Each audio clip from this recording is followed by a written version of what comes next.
Alhamdulillah wassalatu wassalam ala Rasulillah, amma ba'd. Hadirin dan hadirat rahimakumullah, assalamualaikum warahmatullahi wabarakatuh. Alhamdulillah, kita bersyukur kehadirat Allah Azza wa Jalla.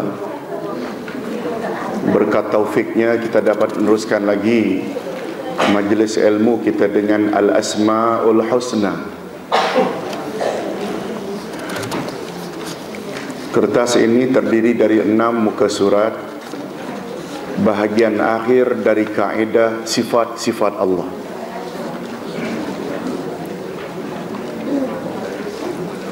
Hadirin dan hadirat, 2 kertas berturut-turut menyebut tentang 5 kaedah mempelajari sifat-sifat Allah.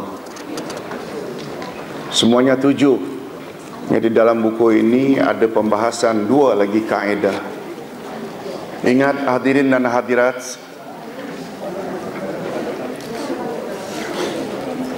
awal-awal agama adalah mengenal Allah. Cara yang paling tepat mengenal Allah adalah melalui Al-Asma'ul Husna. Kaedah tentang nama-nama Allah. Dalam setiap nama ada sifat. Dalam setiap nama ada sifat. Sebagaimana pada nama-nama Allah Al-Asma ada kaedah-kaedahnya, sifat-sifat juga ada kaedah-kaedahnya.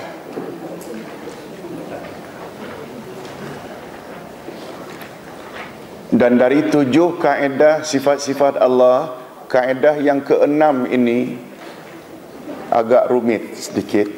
Oleh sebab itu perlu konsentrasi. Kita terus saja kepada kaedah ke-6. Kaedah ke-6 dari kaedah-kaedah sifat Allah, iaitu mengisbatkan sifat Allah tanpa tamsil dan takyif.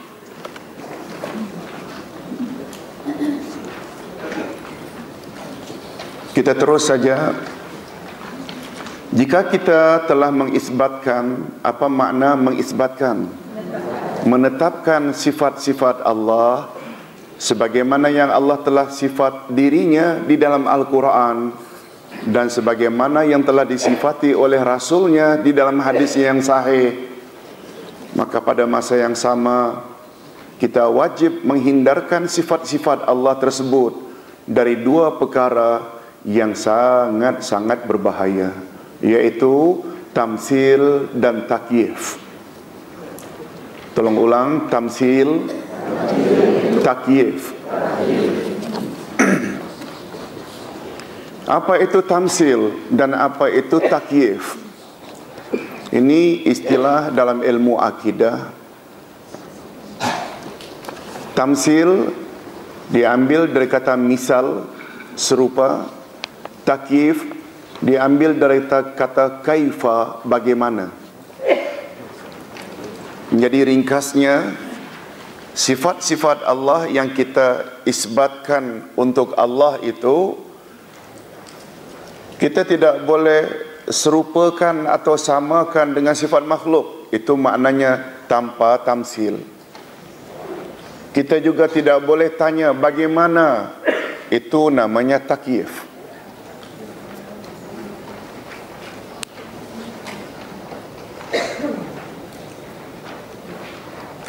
Sebab dalam kertas sebelum ini kita telah diingatkan oleh Allah. A'udzubillahi minasyaitonirrajim. Walillahil asma'ul husna fad'uuhu biha. Allah memiliki nama-nama yang baik. Berdoalah kepada Allah dengan menggunakan nama-nama itu. Apa lanjutannya? Wa dzarul ladzina yulhiduna fi asma'i. Tinggalkan olehmu orang-orang yang menyimpang dari menyebut nama Allah.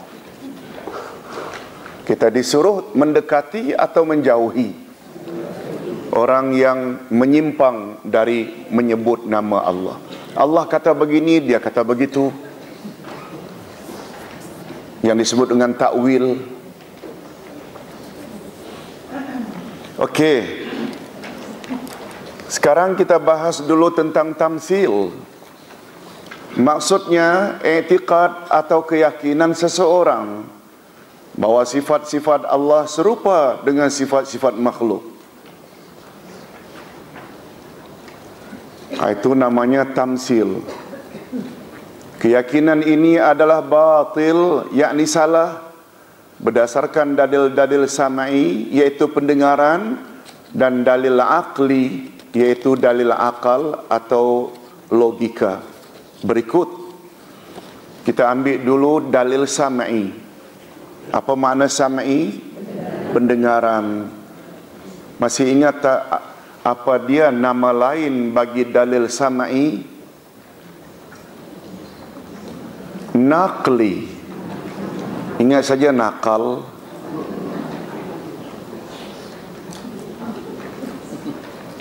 Sudah jadi bahasa kita. Pandangan ini saya nukil dari buku anu, karangan si anu, jilid dan muka surat sekian. Nukil, nakal, maknanya pindah.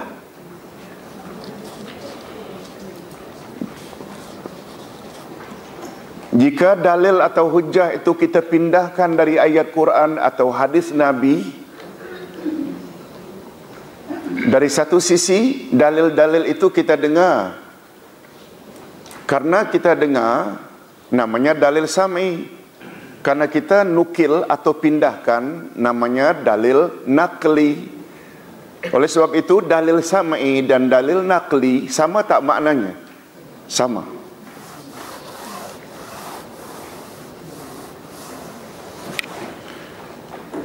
Dalil sam'i atau pendengaran dipanggil juga dalil nakli, seperti firman Allah dalam surat Asy-Syura ayat 11. Tolong ikuti. A'udzubillahi minasyaitonirrajim.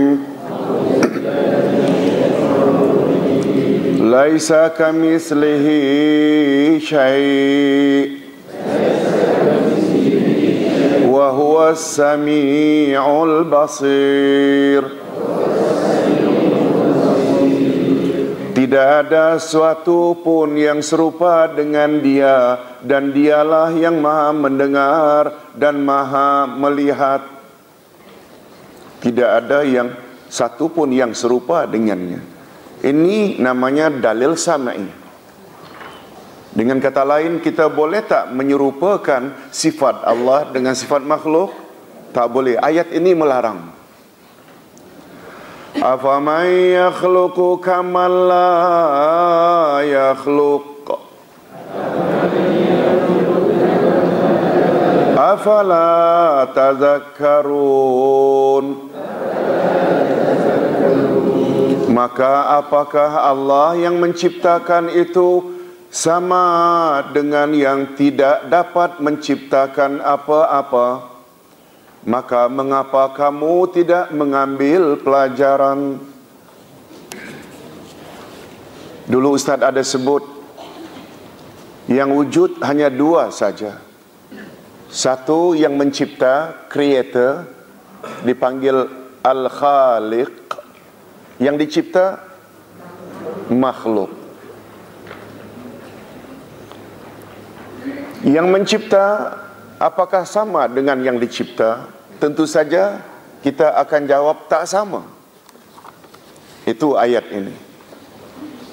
Ini yang dipanggil dalam ilmu tafsir dengan istifham ingkari. Ayat itu bentuknya pertanyaan, tetapi bentuk pertanyaan itu bermaksud untuk mengingkari. Tidak sama antara pencipta dengan yang dicipta. Nah, ayat ini paling popular, ayat terakhir dari surat Al-Ikhlas. Walam yakul lahu kufuwan ahad. Dan tidak ada seorang pun yang setara dengan dia. Ini semua menunjukkan bahawa bila kita menetapkan satu-satu sifat bagi Allah, tak boleh kita samakan dengan sifat makhluk. Ini ayat-ayatnya. Adapun dalil akli atau akal pula antaranya. Ini boleh kita fikirkan bersama. Yang pertama, semua kita mengetahui dan mengakui bahawa zat Allah yang Maha Pencipta, Al-Khaliq, berbeza dengan zat makhluk. Oleh itu, karena adanya perbezaan zat Al-Khaliq dengan zat makhluk, maka sudah pasti akan berbeza pula pada sifat masing-masing, karena suatu sifat hanya layak untuk zat yang disifatinya.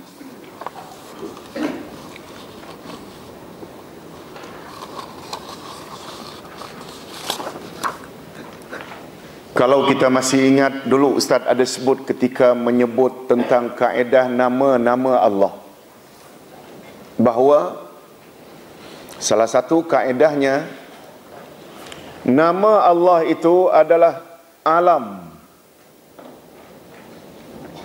dan nama Allah adalah sifat.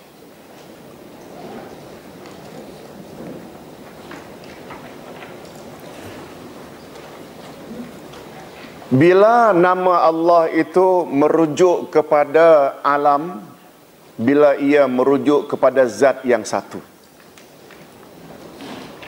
Bila nama Allah itu mempunyai makna yang berbilang-bilang, bila ia merujuk kepada sifat-sifat Allah.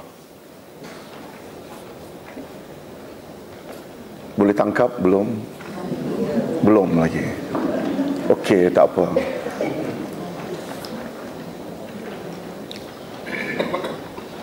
Nama Allah Al-Hayyu. Masuk tak? Apa makna Al-Hayyu? Al-Hayyu itu adalah alam. Alam bukan maknanya alam maya ni, bukan. Istilah dalam bahasa Arab. Alam itu nama sesuatu. Jakarta alam. New York alam. Dia sesuatu yang tak boleh dirubah. Itu istilahnya alam.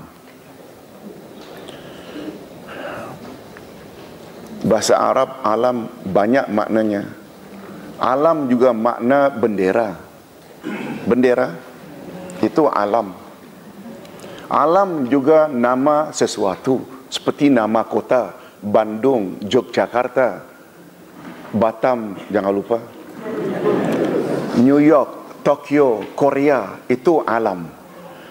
Nama-nama Allah adalah alam bila merujuk pada zat yang satu. Siapa zat yang satu?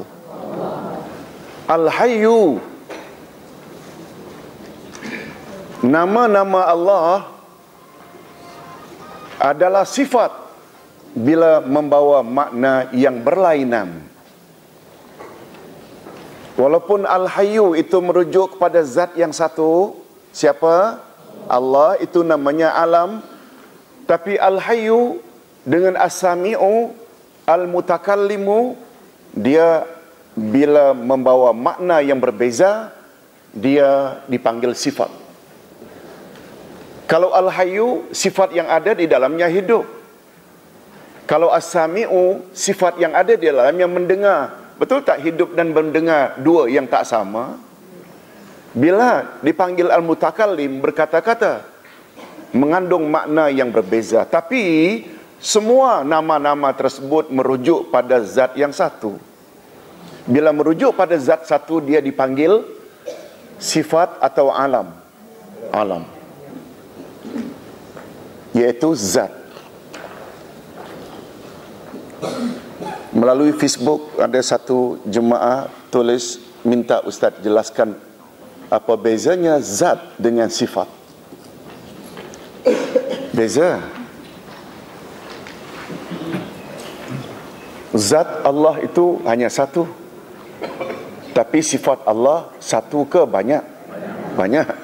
Kan kita pernah sebut dalam 99 Al-Asma'ul Husna, di situ saja ada berapa sifat? Tapi kesemua 99 nama itu merujuk kepada zat Yang banyak ke yang satu? Dapat beza. Baik, hadirin dan hadirat. Ustaz ulang sekali lagi, dalil akli atau dalil akal, semua kita mengetahui dan mengakui bahawa zat Allah yang Maha Pencipta berbeza dengan zat makhluk. Oleh itu, karena adanya perbezaan antara zat Al-Khaliq dengan zat makhluk, maka sudah pasti akan berbeza pula pada sifat masing-masing, karena sesuatu sifat hanya layak untuk zat yang disifati. Sebagaimana sangat nyata perbezaannya pada sifat-sifat makhluk. Jangankan bandingkan antara makhluk dengan Khaliq, makhluk dengan makhluk pun punya sifat yang berbeza. Betul tak? Sebagai contoh, kekuatan seekor onta berbeza dengan kekuatan seekor kucing. Oleh itu, jika terdapat perbezaan sifat antara satu makhluk dengan makhluk yang lain karena perbezaan zat, apa dia dalam hal ini? Contoh makhluk berbeza zat tadi, onta dan kucing. Betul tak? Padahal mereka sesama makhluk, maka sudah pasti perbezaan antara sifat makhluk dengan sifat Al-Khaliq adalah lebih nyata dan utama lagi. Boleh faham kan? Antara kucing dengan onta, sama-sama makhluk, sifat kuat di antara dua makhluk ini beza. Apalagi antara makhluk dengan Al-Khaliq. Satu. Yang kedua, kita juga menyaksikan pada makhluk yang dicipta oleh Allah, walaupun mereka serupa pada namanya, tetapi berbeza pada hakikatnya. Kita menyaksikan tangan yang ada pada manusia tidak sama dengan tangan yang terdapat pada gajah. Pada manusia ada kekuatan yang berbeza dengan kekuatan yang ada pada kuda. Yang ini tangan dan itu juga tangan. Yang ini kuat dan yang itu juga kuat. Tetapi antara satu dengan yang lain berbeza pada hakikatnya, kaifiatnya dan sifatnya. Oleh itu, dapatlah disimpulkan bahawa persamaan pada nama tidak semestinya sama pada hakikatnya.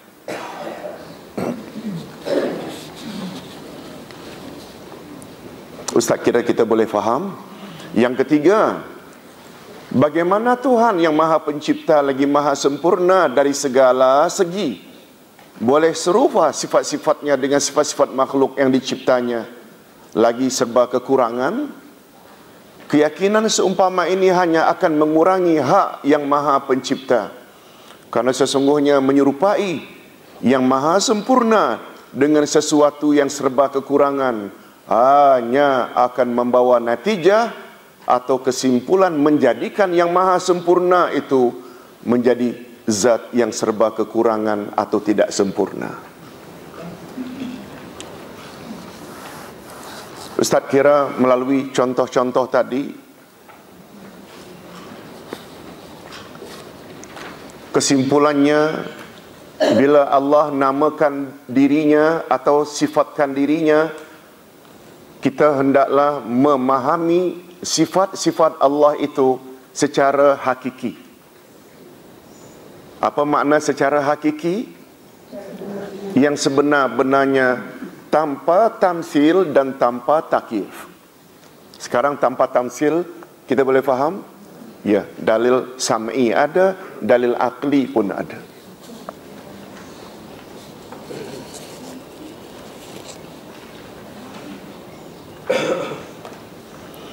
Itu sebabnya kata ulama akidah,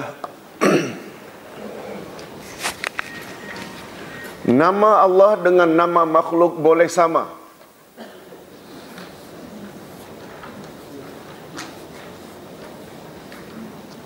Pada apa samanya? Pada lafaz. Tapi beza dalam makna. Baby lahir dipanggil Samion. Slang Jawanya Samingon. Betul tak Sami'un itu salah satu dari nama Allah? Ada kemungkinan tak Sami'un ini bila dewasa peka? Betul tak? Itu Sami'un nama bagi seseorang, makhluk. Tapi Sami'un salah satu dari nama-nama Allah, dia tidak boleh peka. Sebab di dalam Sami'un ada sifat sama. Betul tak? Allah Maha mendengar. Makhluk walaupun dinamakan Sami'un ke, Ghafur ke, Syakur ke, betul tak? Itu semua adalah nama-nama Allah. Kata ulama akidah, nama-nama Allah dengan nama-nama makhluk, sifat-sifat Allah dengan sifat makhluk boleh sama dalam lafaz, tapi beza dalam makna. Pernah tak kita sebutkan Ustaz Anu alim orangnya? Biasa kan? Alim. Oh, dia itu alim. Alimun adalah satu daripada nama-nama Allah. Allahu alimun. Al-ustazu alimun. Allahu hayyun. Allah hidup. Al-ustazu hayyun. Allahu mutakallimun, berkata-kata. Al-ustazu mutakallimun. Boleh tak? Nama, sifat dalam lafaz antara makhluk dengan khalik boleh sama, tapi makna beza. Boleh faham? Ya. Hadirin dan hadirat, kita berpindah kepada takyif. Maaf, sebelum takyif. Tashbih dan tamsil, sebenarnya dua istilah ini hampir sama maknanya. Tetapi kadang-kadang terdapat perbezaan antara kedua-duanya, iaitu tamsil adalah penyerupaan pada semua sifat, sedangkan tashbih pula penyerupaan pada kebanyakan sifat. Oleh itu, ungkapan tamsil adalah lebih tepat karena ia sesuai dengan istilah yang terdapat di dalam Al-Quran. Tolong ulangi. Tashbih, tamsil. Dua istilah ini hampir serupa. Tashbih serupa, tamsil semisal. Betul tak? Hampir sama maknanya. Cuma bila kita lihat dengan lebih mendalam, macam dulu Ustaz pernah sebut,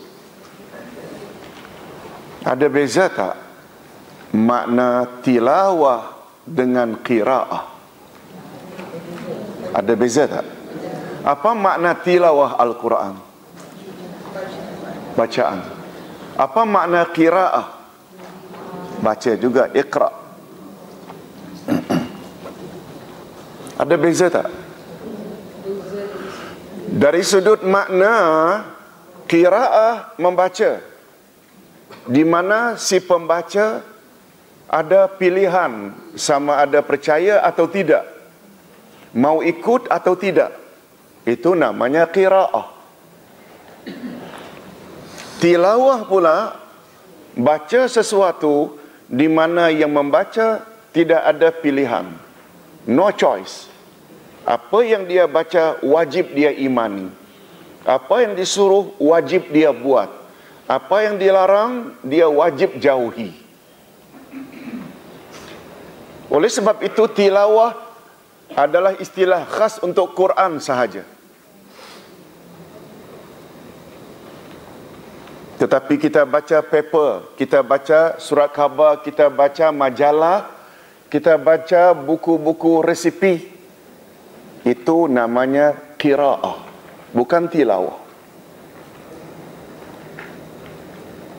Betul tak? Baca surat khabar, tak semuanya kita boleh percaya. Apalagi surat khabar akhir-akhir zaman. Kita baca buku resipi, kita nak masak, dia kata di situ untuk kek ini ni gulanya 5 sudu.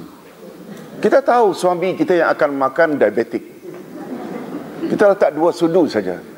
Itu namanya qiraah. Kita ada choice untuk memodify. Itu sebabnya kata ulama tafsir, tilawah dia membawa makna ittiba'. Apa makna ittiba'? Ikut saja. Logik ke tak logik ke, itu sekedar perbandingan. Rupanya untuk tamsil dan tashbih juga macam itu. Bila penyerupaan itu secara menyeluruh, namanya tamsil. Bila penyerupaan itu kebanyakannya, namanya tashbih.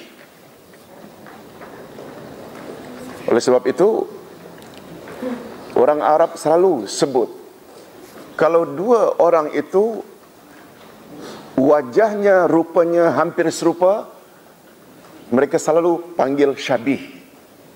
Panggil apa? Syabih. Serupa betul dia ya. Tapi bukanlah dalam semua hal. Kebanyakan. Itu sebabnya Nabi Muhammad sallallahu alaihi wasallam dalam satu hadis pernah melarang. Tolong ikuti, man tashabbaha biqaumin fahuwa minhum. Siapa yang menyerupai suatu kaum, dia masuk kaum itu. Maknanya bukanlah segala-galanya yang kita ikut. Bila kebanyakan kita ikut, kita jadi orang tersebut. Baik. Jadi dalam hal ini, tolong ulang sekali lagi, antara tashbih dengan tamsil, istilah yang paling tepat bahawa Allah tidak boleh diserupakan dengan makhluk dengan penggunaan tashbih atau tamsil. Tashbih atau tamsil? Tamsil, sebab penyerupaannya itu kita nafikan penyerupaan secara menyeluruh. Kita nafikan penyerupaan makhluk dengan Allah secara menyeluruh. Itu sebabnya, ulang sekali lagi terjemahan ayat atau ayat yang kita sebut tadi, laisa kamitslihi syai' wa huwas samiul basir. Tidak ada sesuatu pun yang serupa dengan dia, dan dialah yang maha mendengar lagi maha melihat. Jadi penggunaan kamitslihi tidak menggunakan laisa kasyib hihi, bukan kasyib hihi, tapi kamislihi. Mislihi tamsil, kasyib hihi tashbih. Tak penggunaan syibhihi, tapi menggunakan mislihi. Maknanya yang paling tepat, kita menafikan penyerupaan Allah dengan makhluk adalah tamsil, bukan tashbih. Rasa agak berat ke pelajaran pagi ini? Untung pagi. Kalau belajar jam 3 lagi susah.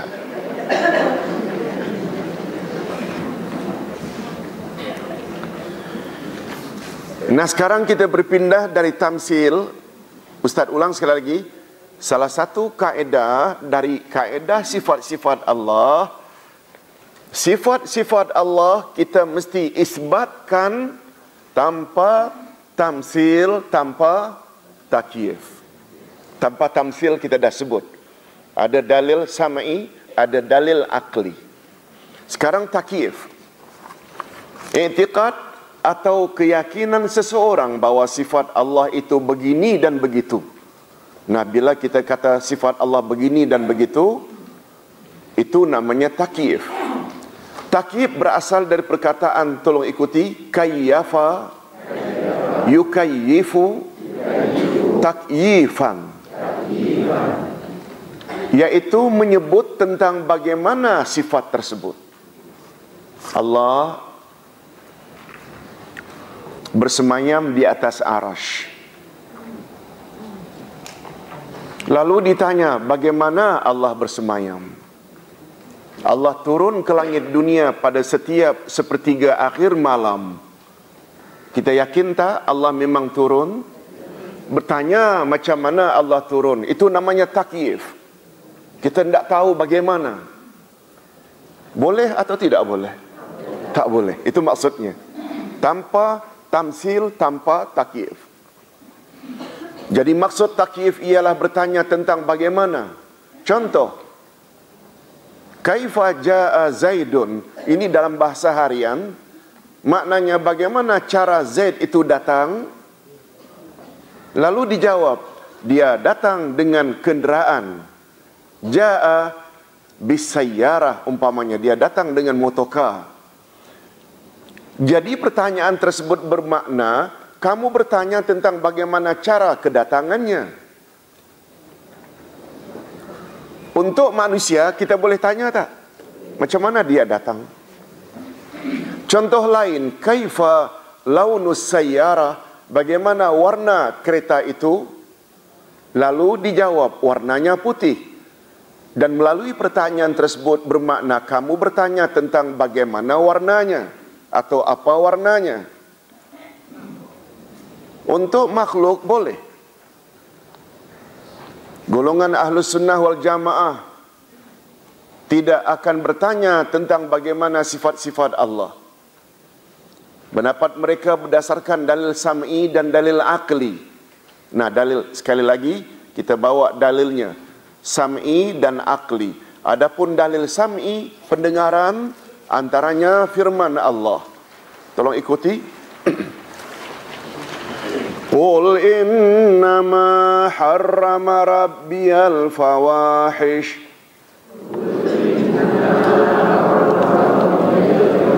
ma zahara minha wa ma batan wal ithma wal baghya bighairil haqq wa an tusyriku billahi ma lam yunazzil bihi sultana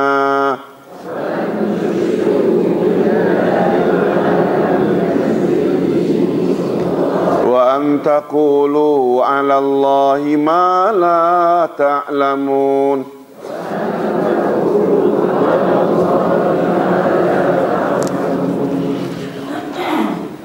Katakanlah, Tuhanku hanya mengharamkan perbuatan yang keji, baik yang nampak ataupun yang tersembunyi, dan perbuatan dosa, melanggar hak manusia tanpa alasan yang benar, mengharamkan atau mempersekutukan Allah dengan sesuatu yang Allah tidak menurunkan hujah untuk itu, dan mengharamkan mengada-adakan terhadap Allah apa yang tidak kamu ketahui. Nah, salah satu daripada larangan atau yang Allah haramkan dalam ayat itu, yang Ustaz garis bawahi, apa dia? Allah juga mengharamkan mengada-adakan terhadap Allah apa yang kamu tidak ketahui. Dalil yang dapat diambil dari ayat di atas ialah, tolong ulang sekali lagi, wa an taqulu 'ala Allahi ma la ta'lamun.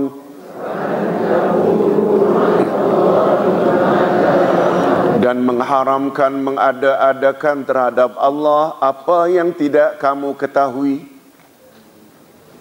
Jika seseorang berkata Allah bersemayam di atas arasy-Nya dengan cara begini dan begitu, lalu dia sifati cara tertentu tentang bagaimana Allah bersemayam, maka kita katakan saja kepadanya, kamu telah mengada-adakan terhadap Allah apa yang sebenarnya kamu tidak ketahui. Betul tak? Betul, dia kata Allah bersemayam tapi begini dan begitu. Dia dah mencampuri urusan Allah. Padahal dia tahu tak? Dia tak tahu.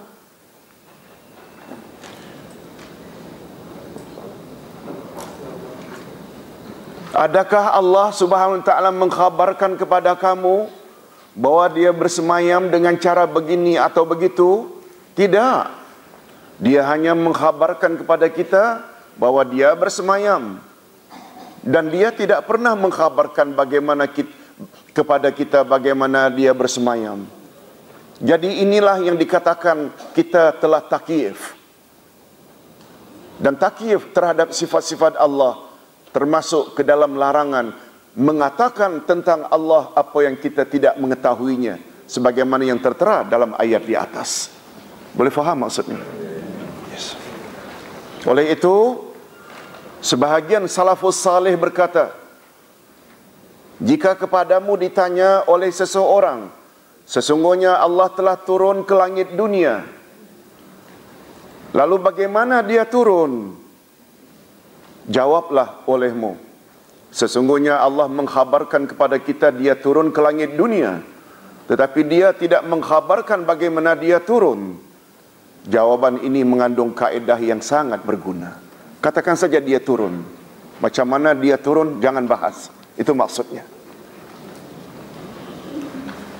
Itu tentang dalil sam'i atau naqli. Sedangkan dalil akli,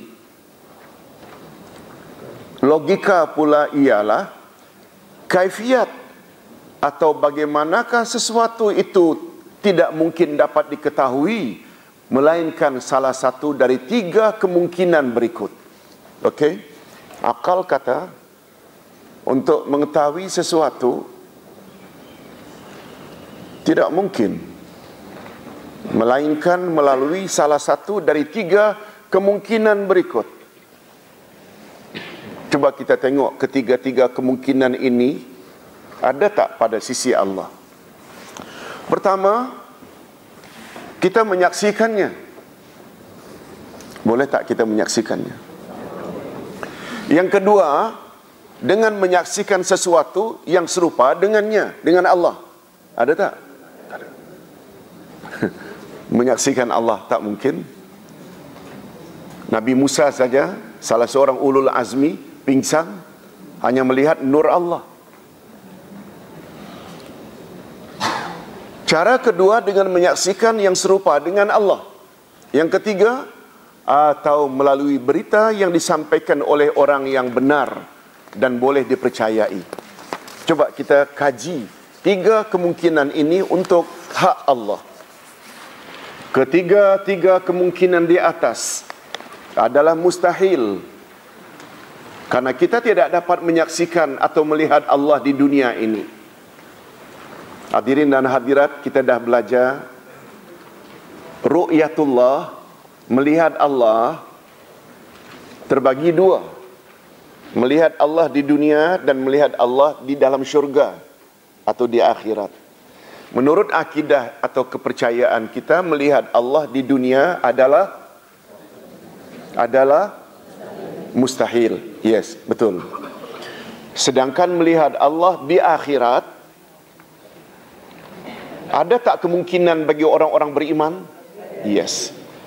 Nah, sekarang kita tidak bercakap tentang dunia.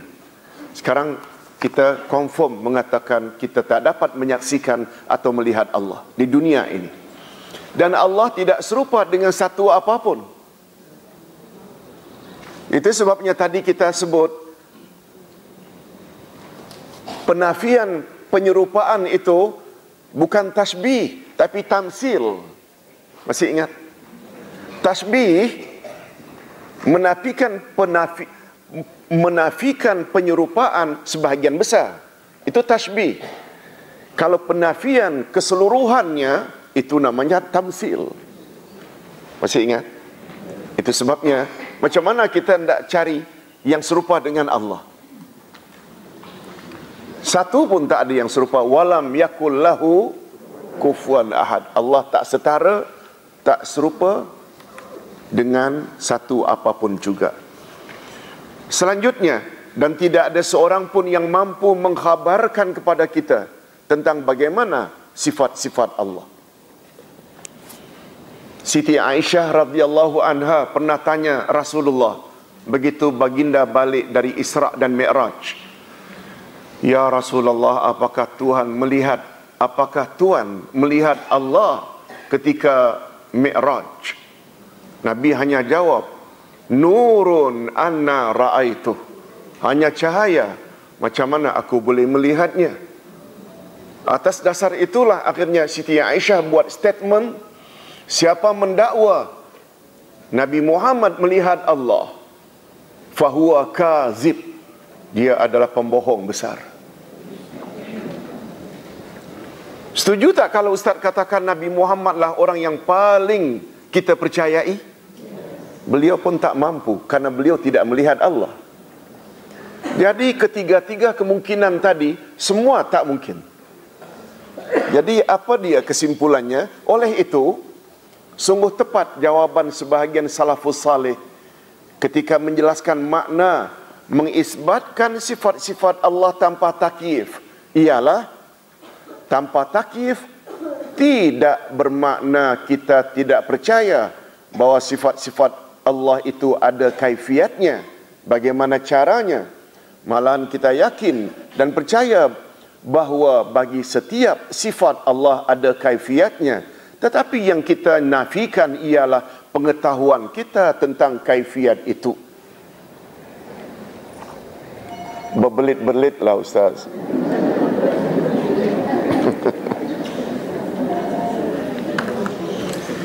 Ustaz baru tadi kata tak ada kaifiat.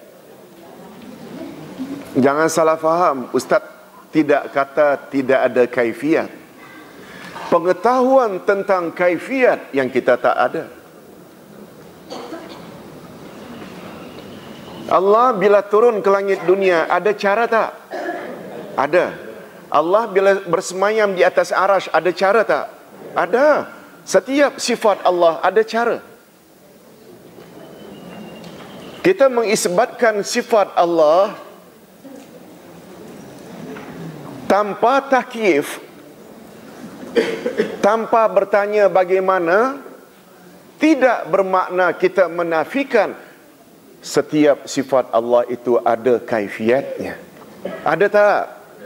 Bagaimana dia berkata-kata? Ada caranya. Bagaimana dia melihat? Ada caranya. Cuma yang kita nafikan pengetahuan kita. Bagaimana dia turun? Bagaimana? Kita tak tahu. Itu maknanya isbat tanpa takyif.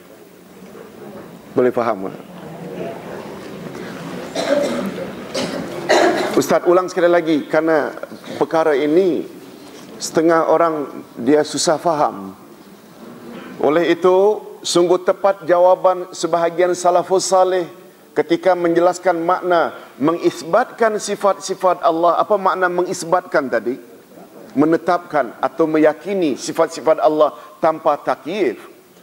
Istilah tanpa takyif itu tidak bermakna kita tidak percaya bahawa sifat-sifat Allah itu ada kaifiatnya, bagaimana caranya. Malahan kita yakin dan percaya bahawa setiap sifat Allah ada kaifiatnya. Tetapi yang kita nafikan ialah pengetahuan kita tentang kaifiat itu. Seperti kita yakin dan tidak ragu bahawa Allah bersemayam di atas arasy-Nya. Demikian dinyatakan oleh Allah sendiri sebanyak 7 kali di dalam Al-Quran. Kita juga yakin dan percaya bahawa Allah mempunyai kaifiat, cara bagaimana dia bersemayam di atas arasy-Nya. Tetapi kaifiat bagaimana cara dia bersemayam, kita tidak mengetahuinya. Ustaz kira makin jelas. Contoh lain, kita yakin dan percaya bahawa Allah turun ke langit dunia pada sepertiga akhir malam. Mengapa kita yakin? Karena perkara itu dinyatakan oleh Rasulullah di dalam hadisnya yang sahih, riwayat Imam Bukhari. Allah turun ke langit dunia pada sepertiga akhir malam. Lalu Allah berfirman, tak seorang pun memohon hajat kepadaku ketika ini kecuali aku kabulkan hajatnya.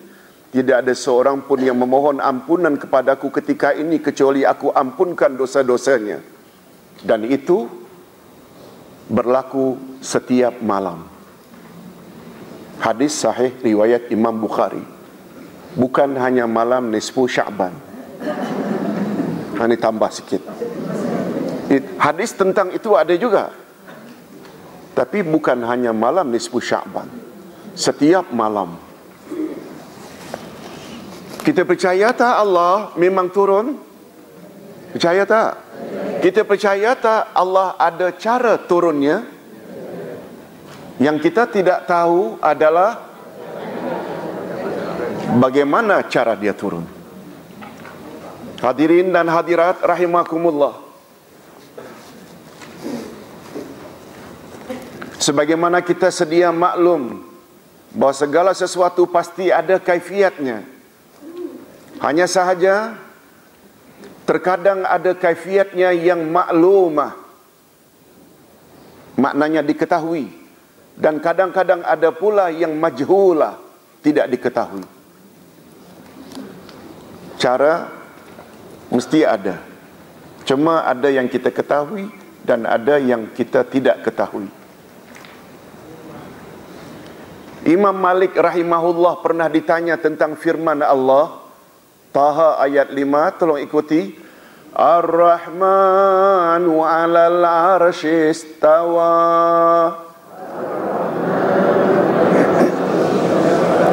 Tuhan yang Maha Pemurah yang bersemayam di atas arasy. Lalu sahabat atau murid Imam Malik bertanya, bagaimana dia, yakni Allah bersemayam, kaifa istawa?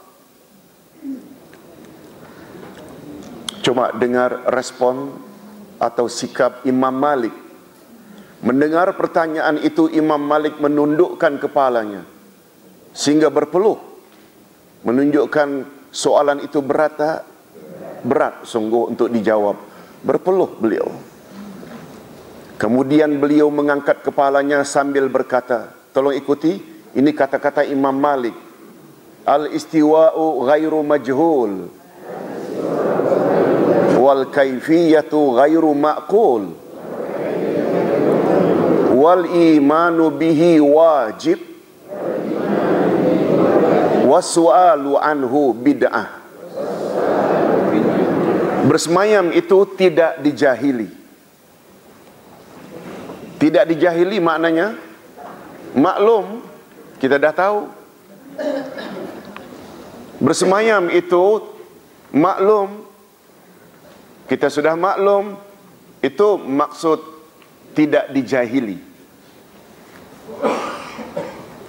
Bagaimana cara dia bersemayam, wal kaifiyatu, tidak dapat diakali, ghairu ma'qul. Beriman dengannya, nya apa? Dia bersemayam wajib. Mengapa wajib?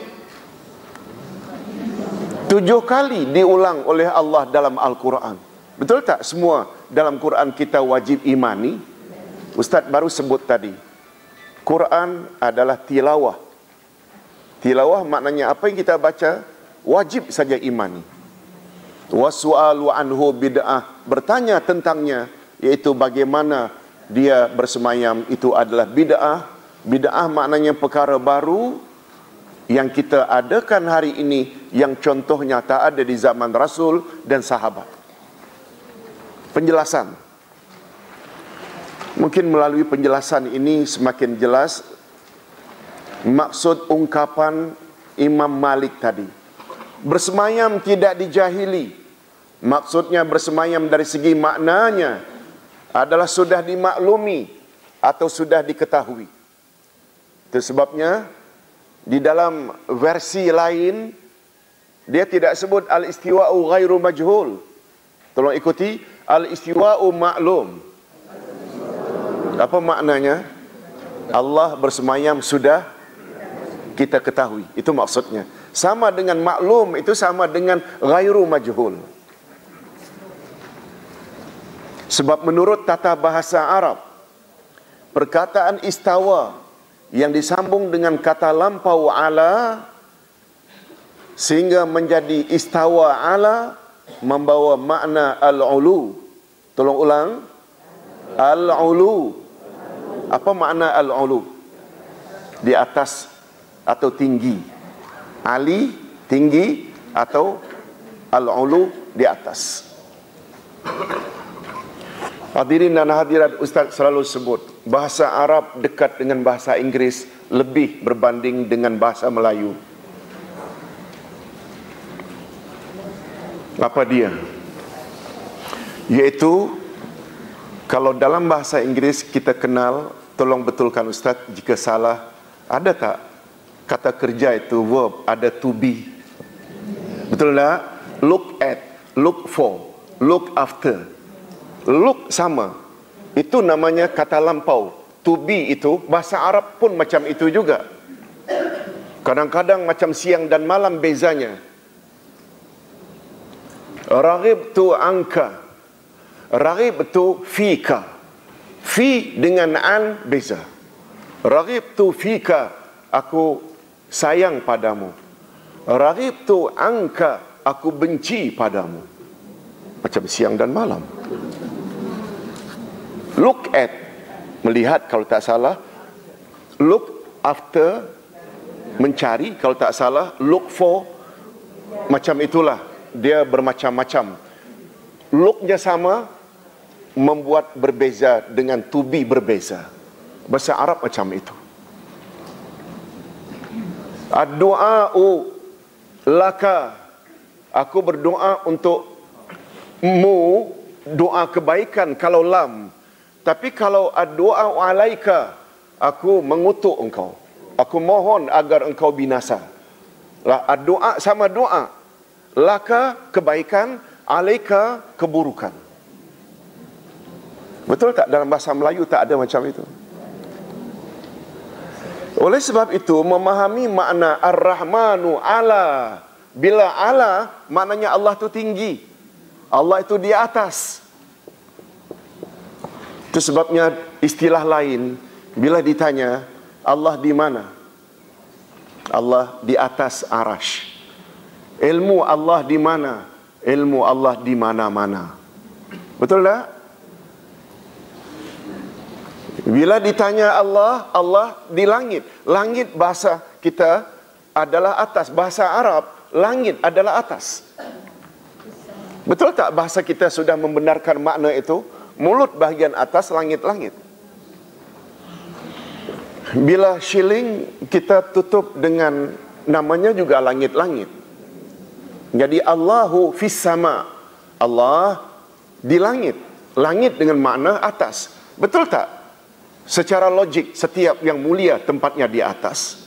Kita tidak ada masalah duduk di bawah. Mak dan bapa duduk di atas sofa. Kita tidak akan buat terbalik. Betul tak? Kita duduk di atas sofa, goyang-goyang kaki lagi. Mak bapak di bawah. Tak. Allah bukan mulia, maha mulia. Kalau dia berada di atas, wajar tak? Akal. Hadirin dan hadirat rahimakumullah. Itu tentang bagaimana bersemayam tidak dijahili. Bagaimana cara dia bersemayam tidak dapat diakali. Maksudnya, walaupun kita yakin bahwa Allah mempunyai cara bagaimana dia bersemayam, namun akal kita tidak mampu untuk mengetahui caranya, karena Allah hanya mengkhabarkan kepada kita bahawa dia bersemayam di atas arash, tetapi dia tidak mengkhabarkan bagaimana cara dia bersemayam. Oleh itu, dalil sam'i dan dalil akli menafikan pengetahuan kita tentang kaifiat, cara bagaimana Allah bersemayam. Maka untuk itu kita wajib berhenti membahas tentangnya. Kita hanya boleh mengatakan dia bersemayam sesuai dengan keagungan dan kebesarannya. Boleh tak? Kalau kita katakan dia bersemayam sesuai dengan kebesaran dan keagungannya, boleh tak? Yes. Tentang macam mana secara detail tak boleh. Beriman dengannya adalah wajib. Maksudnya kita wajib membenarkan, yakni Allah Subhanahu Wa Taala benar-benar bersemayam. Karena Allah sendiri yang mengkhabarkan tentang dirinya sebanyak 7 kali dalam Al-Quran bahawa dia bersemayam. Itu maksud beriman dengannya adalah wajib. Bertanya tentangnya adalah bid'ah. Maksudnya bertanya tentang bagaimana Allah itu bersemayam, hukumnya adalah bid'ah, karena para sahabat Nabi ridwanullahu alaihim ajma'in semuanya yang terkenal sebagai golongan yang cenderung banyak pengetahuan tentang Allah jika dibanding dengan kita, jika dibacakan kepada mereka firman Allah. Tolong ikuti. Ar-Rahmanu 'alal 'arsy istawa Summa istawa 'alal 'arsy. Mereka langsung mengetahui betapa azamatullah. Apa makna azamatullah? Kebesaran dan keagungan Allah. Adapun tentang bagaimana dia bersemayam tidak mungkin dapat kita ketahui. Oleh itu jika kita bertanya juga tentangnya, maka hukumnya adalah bid'ah, karena pertanyaan seumpama itu tidak pernah ditanyakan oleh para zaman, oleh orang-orang atau oleh orang pada zaman Nabi dan zaman para sahabat. Oleh itu, kita wajib berhati-hati dan waspada terhadap persoalan takyif ini. Sebab jika kita mula membuka pintu tentang takyif, ini dia, kita kena waspada dan hati-hati. Bila kita mula buka pintu tentang takyif, niscaya kita akan terjerumus di dalam perangkap syaitan dan ia tidak akan ada kesudahannya. Bagaimana? Tak boleh. Itu sebabnya Nabi pernah bersabda, apabila kamu ditanya siapa yang mencipta kamu, kamu jawab Allah. Bila ditanya lagi siapa pula yang mencipta Allah, Nabi suruh segera baca la ilaha illallah. Boleh faham maksudnya itu? Jangan layan itu. Nanti bila ditanya yang mencipta Allah, tak sampai ke situ, tanya lagi siapa yang mencipta Allah tu? Pencipta Allah, siapa mencipta dia? Itu maksudnya tak ada kesudahan. Oleh sebab itu kita perlu stop dari awal tanpa takyif.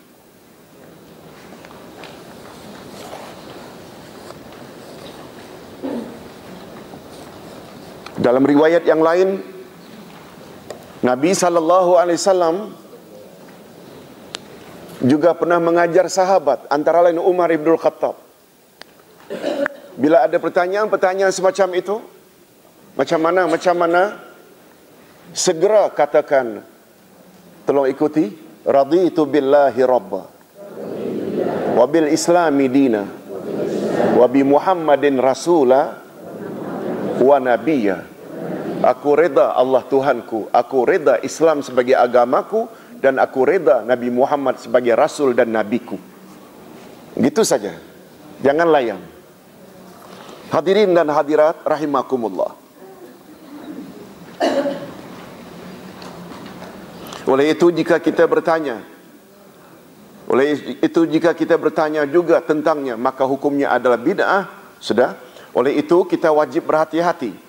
Juga sudah, kita wajib bersegera memohon perlindungan kepada Allah Azza wa Jalla jika muncul perasaan ingin tahu tentang takyif ini, yaitu bagaimana sifat-sifat Allah.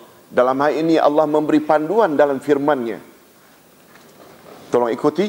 Wa imma yanzaghannaka minasyaitani nazghun fasta'idz billah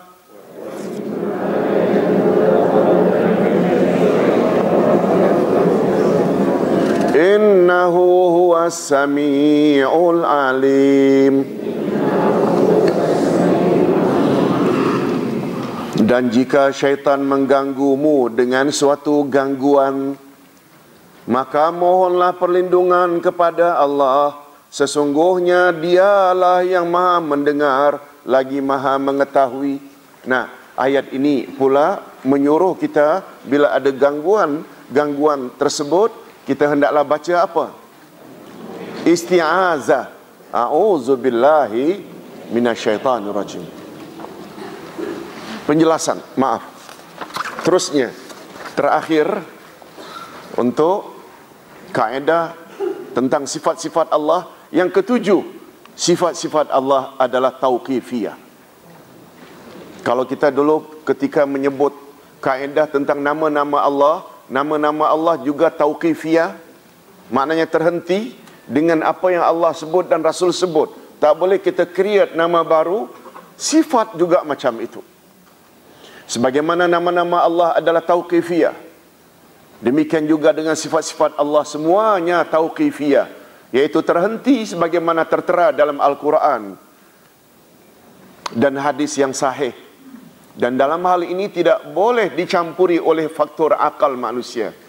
Kita tidak akan menetapkan sifat Allah, melainkan apa yang telah ditetapkan oleh Allah sendiri tentang dirinya di dalam Al-Quran, dan apa yang telah ditetapkan oleh Rasulnya di dalam hadis-hadis yang sahih. Dengan perkataan lain, sumber rujukan kita untuk menetapkan atau mengisbatkan sifat-sifat Allah hanya dua sumber sahaja, yaitu Al-Quran dan As-Sunnah.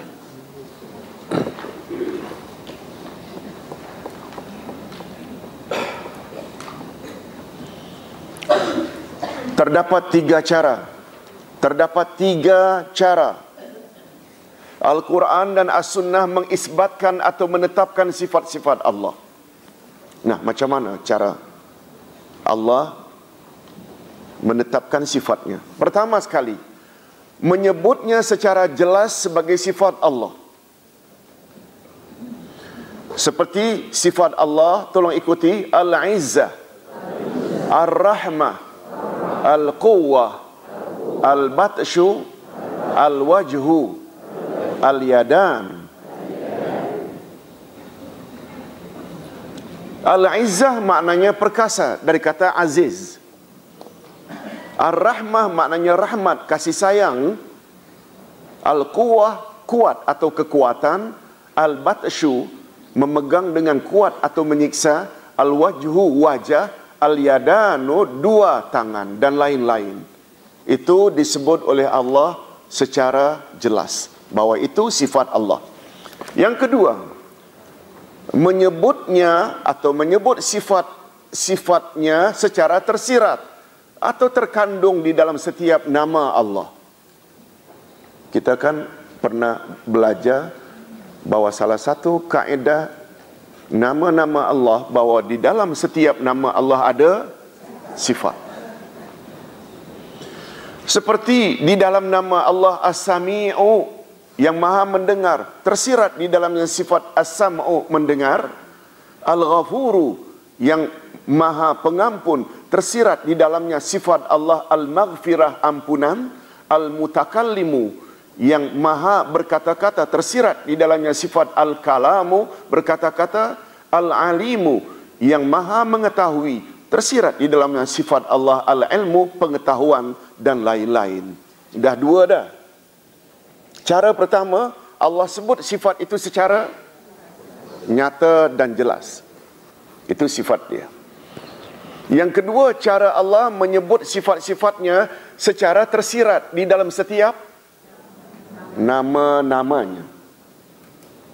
Dan yang ketiga, Allah Subhanahu wa Ta'ala menyebutnya secara jelas sebagai perbuatan yang menunjukkan sifat. Perbuatan tapi menunjukkan sifat.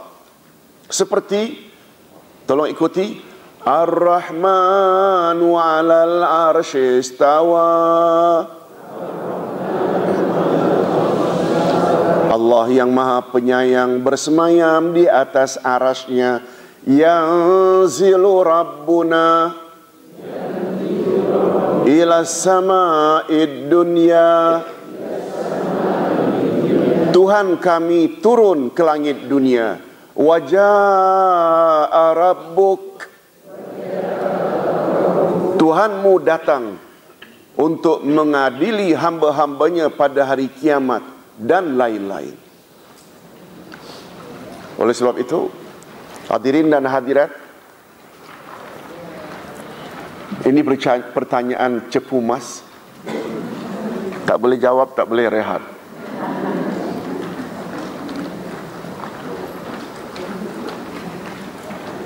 Mana yang lebih umum antara nama atau sifat?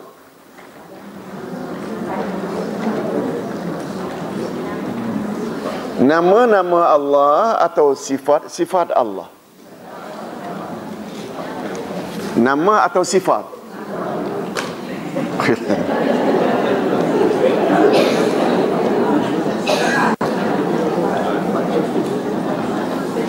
Tolong angkat tangan. Sifat. Tak banyak nampaknya.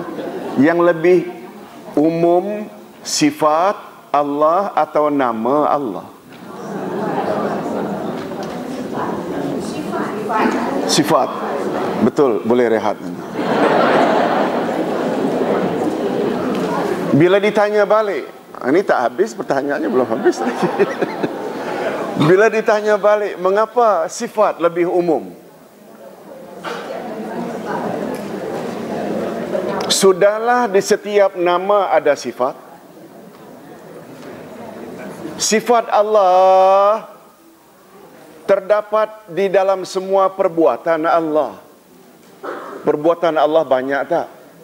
Tak terhingga banyaknya. Dalam ucapan Allah ada sifat Allah. Dengan kata lain, sedangkan dari sifat-sifat Allah, boleh tak kita create nama baru bagi Allah? Boleh tak? Tak boleh. Dalam nama Allah ada sifat Allah. Dalam sifat Allah pula yang sekian banyak, kita tidak boleh reka nama baru bagi Allah. Allah umpamanya turun, kan itu perbuatan. Ada tak sifat turun di situ? Boleh tak kita beri Allah nama Allah Maha Menurun? Bila menurun tu bomo namanya. Allah datang untuk mengadili umat di padang mahsyar. Allah datang. Boleh tak Allah pendatang? Apalagi tambah pendatang haram pula di belakang. Mana yang lebih banyak, sifat ke atau nama? Sifat Allah. Cuma Ustaz ulang sekali lagi sebagai keringkasan, bila kita isbatkan, tetapkan, yakini itu sifat Allah, yakinilah tanpa takyif dan tanpa tamsil. Sekarang dah faham? Yes. Penjelasannya Ustaz kira cukup. Ustaz pun dalam menukil dari Arabic, gunakan bahasa kalau boleh semudah mungkin untuk kita faham. Rasanya kita boleh faham. Dan yang kedua, kaedah yang kita belajar hari ini selain daripada sifat Allah itu diisbat tanpa tamsil, tanpa takyif, juga yang terakhir, sifat-sifat Allah semuanya tauqifiyah. Tauqif dari kata wakaf. Wakaf terhenti. Terhenti dengan apa yang Allah kata, apa yang Rasul kata. Tak boleh kita create dengan akal kita.